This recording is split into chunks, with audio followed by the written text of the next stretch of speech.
కొత్త ప్రాంతానికి పోవాలన్నప్పుడు, ఒక ప్లేస్కి పోవాలన్నప్పుడు మనం ఫోన్ తీసుకొని గూగుల్ మ్యాప్లో ప్లేస్ కొడితే దాని అడ్రస్ చూపిస్తే ఎవరిని అడగకుండా మనం అక్కడికి వెళ్ళగలుగుతాం.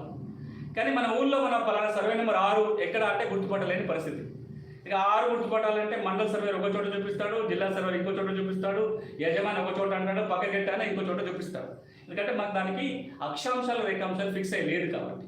ఈ భూదారు కనుక వస్తే భూముల గెట్టుదగాలు పోతాయి. భూమిని మనంతరం అనగా మనమే గుర్తించడానికి, ఆ భూమి హద్దుల్ని మన ఫోన్ ద్వారా మనమే గుర్తుపట్టేంత సులభంగా పోతుంది.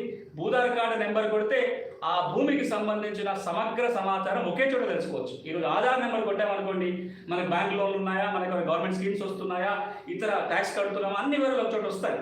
ఇప్పుడు మన భూమి సర్వే నెంబర్ ఒక చోట కంప్యూటర్ టైప్ చేస్తే పూర్తి వివరాలు వస్తాయా? దానికి ఏమైనా పాస్ట్ ఒక 12 ఏళ్ళ హిస్టరీ ఏంది, బ్యాంకులు రుణాలు ఉన్నాయా, కోర్టు కేసులు ఉన్నాయా, ఏమీ ఒక చోట రాదు. భూదారు కార్డు వస్తే కనుక భూమికి సంబంధించిన సమగ్ర సమాచారాన్ని ఒక చోట తెచ్చే అవకాశం ఉంటుంది. నెక్స్ట్ ఇక రెండో కొత్త అంశం ఈ చట్టంలో రాబోతుంది ఏంటంటే, ఈ రోజు వరకు కూడా